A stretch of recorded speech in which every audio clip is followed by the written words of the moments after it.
Welcome back, Wolfpack. Verlis here, and this is how to use Toucannon, your generational bird for the Alola region. So that means a normal flying Pokemon, and this is what you should expect. Rock, electric, and ice weaknesses, ground and ghost immunities, with bug and grass resistances. So pretty much every flying normal Pokemon ever, as we already expect right here. So it is pretty nice that our fighting weakness from the normal is going to be nullified by the flying right there.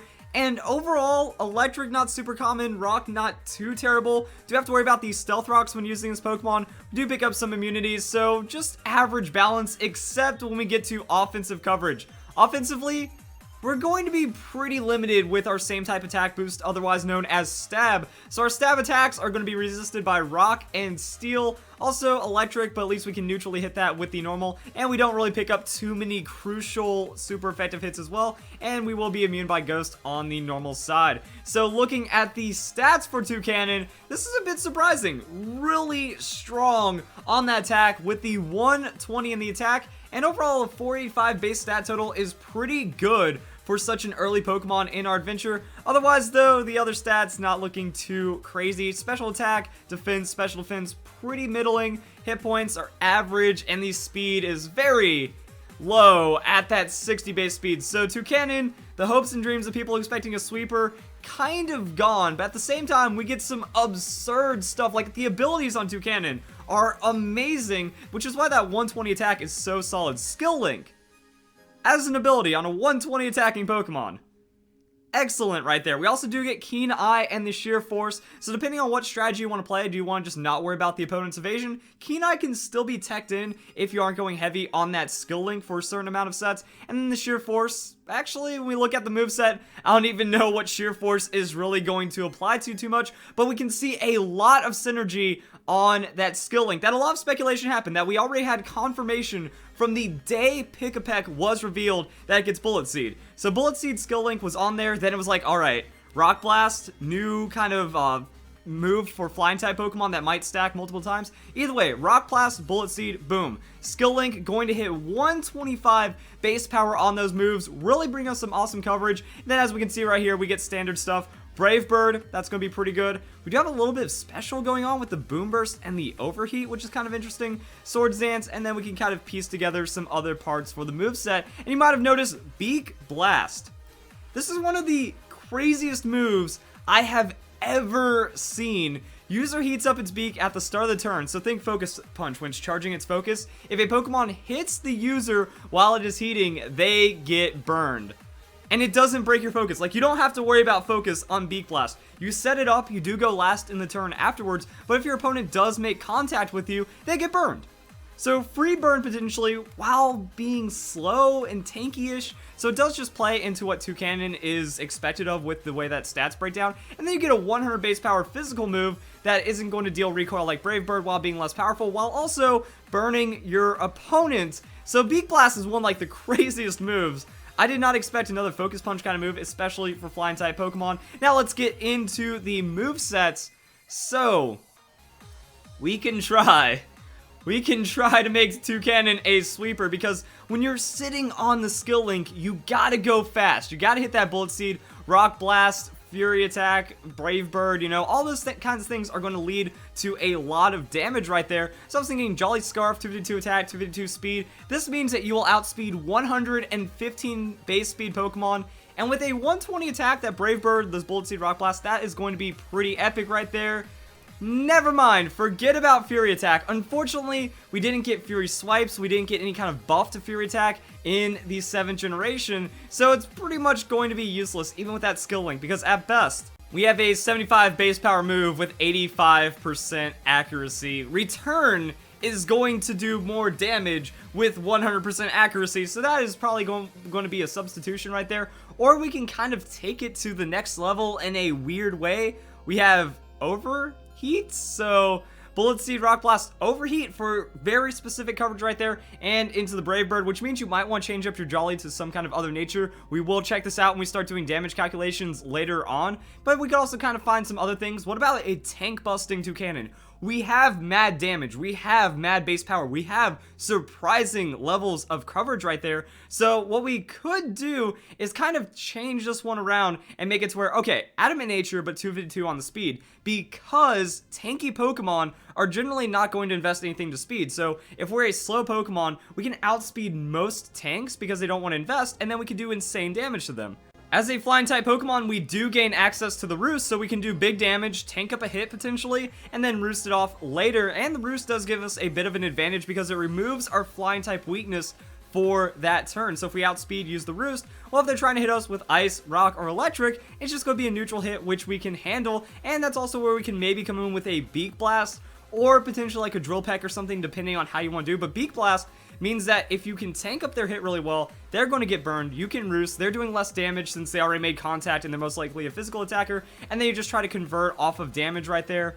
Potentially you can still run Brave Bird because Adamant Life Orb, Brave Bird on a 120 Pokemon is going to be insane. But it is going to make your staying power not fantastic, so you might want to like try to look into some specific ranges. A little bit of hit point investment might make you last a little longer on that. And then you can find 3 KOs against slower Pokemon, potentially, but then that means your opponent has a full tanky team, which usually doesn't happen. We can also look at it as a tanky Pokemon, pretty much the same idea. Bullet Seed, Rock Blast, Roost, and a Beak Blast. That way you're just pretty much running the tank busting, except as a tank.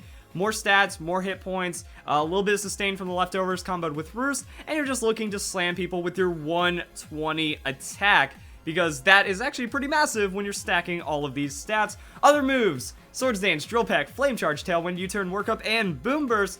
So yeah, we get kind of a lot on the Toucannon that we can convert into other things. It gets Tailwind, so it can set up its own Tailwind and then try to sweep off of a couple of Rock Blast, Brave Bird, stuff like that. You can use Life Orb, but you do have to take in that first turn. So maybe if the opponent's going for setup, you can get more setup out of it than they will.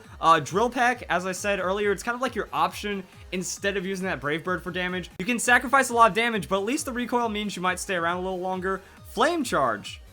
Yeah, that's right. You get access to the Flame Charge on the Toucannon. So not a fire type Pokemon, but doing some fiery kind of things on the Toucannon. So instead of running Choice Scarf, you can just kind of use Flame Charge, get your 50% boost to your speed, still try to outspeed 150 or 115 base speed Pokemon, and then really make it count. You have U-Turn, Workup, Boom Burst, Tailwind, so you can kind of boost around some stats and then make the most out of it. The only idea behind Boom Burst is that 75 special attack is not a lot, but Boom Burst has insane base power, so maybe kind of converting the damage right there could be good.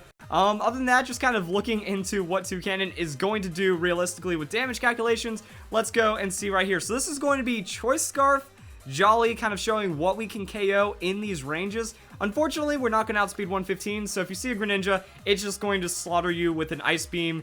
You don't really get much of a chance about that, and Brave Bird does not have enough damage in return, so that's going to kind of be an issue. Now, Bullet Seed, that will with the super effective hits. But Brave Bird, stab 120 without like any investment. We're not getting a Life Orb. We're not really getting any extra damage with our attack the way it is. So really, it means we have to go in on a weakened foe, or we just have to find like the frailest Pokemon ever. Salazzle is a really frail Pokemon. That's where we find the 100% on the Brave Bird, but that's kind of it. Also, it does outspeed us by 1 point at level 50, even with that Choice Scarf, so things to consider right there. Like, it just has so much potential and so much damage behind that Toucannon, but just the Choice Scarf, Jolly, not enough. If you go Adamant, you do lose out on quite a few more outspeeds, but then you find that little bit of extra damage against certain other Pokemon. I also want to explore Overheat for a bit, so this is where instead of running an Adamant nature or Jolly nature, you can run that Naughty nature. Naughty is going to make it to where you drop special defense instead of your special attack, but the Overheat against a Pokemon like Ferrothorn. So a moderately special invested Ferrothorn, as we can see right here. It's maxed out on hit points, primarily defense, but a little bit of special defense on the Ferrothorn means we have a strong chance of knocking it out with the Overheat on a Life Orb set. So this is kind of going into that tank busting, that if we run offensive nature but invest in speed to outspeed pretty much any kind of tanky Pokemon, that Overheat tech might actually be enough to work against Ferrothorn. People might not expect it. Scizor could come in. Let's see how much damage we do against the Scizor. And Scizor isn't going to really have too much to do against us because it is going to be that steel type Pokemon. It's going to have that bug. So as we can see right here, even the knockoff is not going to be enough. And we also will find some outspeeds if it is not speed invested. So the Overheat against the Scizor is pretty good, showing, yeah, maybe Overheat tech is the way to go. Actually, yeah, it is the way to go.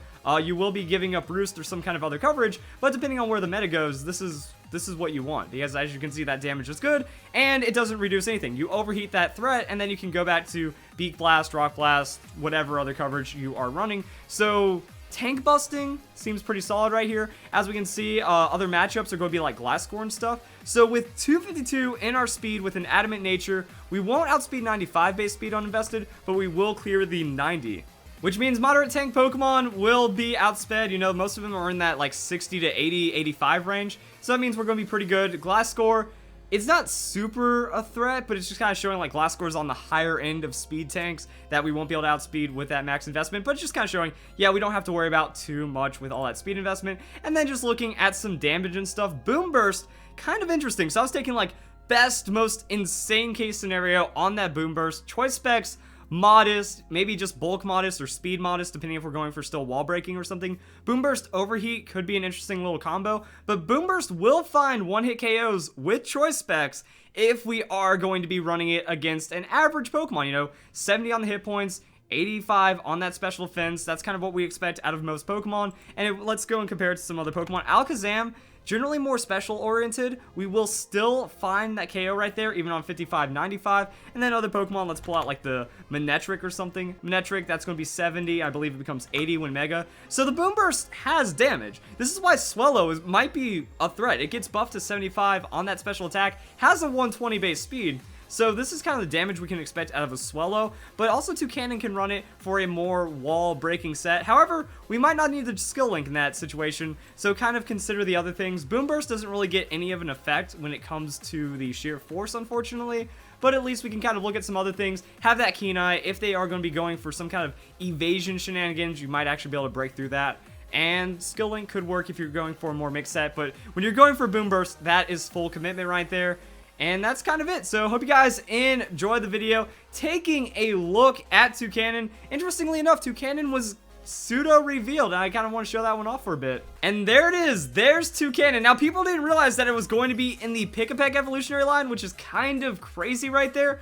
But it happened because we were looking at the t-shirt designs, so all of them had something to do with Pokemon in some kind of way. Like even the number shirts, there was like a number for Arcanine's Dex and it had like an Arcanine print on it, which was pretty freaking cool. I can't wait to see all the shirts and the clothing options that are in Pokemon Sun and Moon. But yeah, the Toucan right there actually lining up, becoming something, and apparently it was Pick-a-Peck's evolutionary line. So pretty decent Pokemon. I'm trying to think about it. Like, yeah, if we put speed boost into it through Baton Pass, maybe the Tailwind can find something. Like, a 120 attack is massive. It is restricted by its speed more than the other birds, so it's not like you just Scarf Wreck everything. You don't get as much out of it like a Staraptor or something. Staraptor goes pretty nuts when it comes to what it can do. Yeah, maybe Tailwind might actually find some use in doubles, because you have to focus the Toucannon or it's going to wreck you, and it's still going to have a turn or two of maybe setup into destruction or something like that. So guys, enjoy the video. That is how you use Toucannon Pokemon Sun and Moon. I hope you all have a nice day. Thank you very much for watching.